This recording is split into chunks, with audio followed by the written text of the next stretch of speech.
DJ Mukesh राज कहाँ घर है? अमाटोल बारात दुआरा काले चल जेबी जन ससुरा हे गइल बारात दुआरा काले चल जेबी जन ससुरा काले चल जेबी जन ससुरा हमरा प्यार के छोड़ अधूरा काले चल जेबी जन ससुरा मजा ली है अपना सबसे पूरा हे गइल बारात दुआरा काले चल जेबी जन ससुरा हे गइल बारात दुआरा काले चल जेबी जन ससुरा।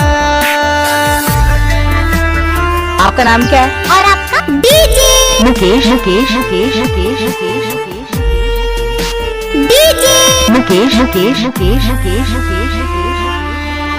कहाँ घर बा तुहार हो? पुरनाही चौक अमाटोल।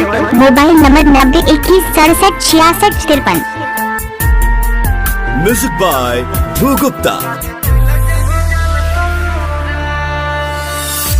पता नहीं रहो जान हमारा भूलई भी खुश रहो बिसैया साथे हमारा कन्हैया अमाटोल रहो जान हमारा भूलई भी खुश रहो बिसैया साथे हमारा कन्हैया भी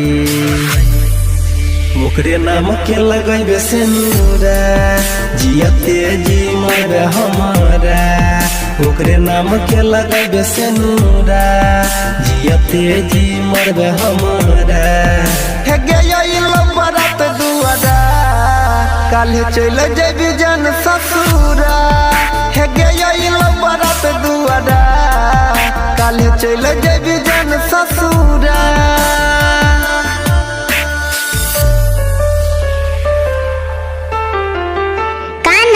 तुहार? डीजे मुकेश राज डीजे मुकेश राज आपका घर कहाँ है? अमाटोल चौक।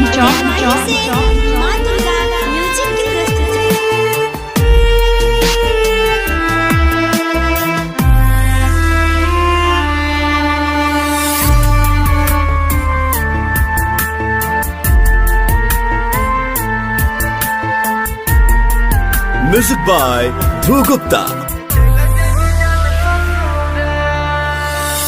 याद तोरा आई तो सुने बीतावल दिन गे तोरा बिना एको पल यो नीन गे याद तोरा आई तो सुने बीतावल दिन गे तोरा बिना एको पल यो नीन गे कहो यादव अनिल तोरा रहो तुहर सलामत जोरा कहो अंकित तोरा रहो तुहर सलामत जोरा हे गइल बारात दुआरा काले चल जेबी जन ससुरा हे गइल बारात दुआरा काले चल जेबी जन ससुरा।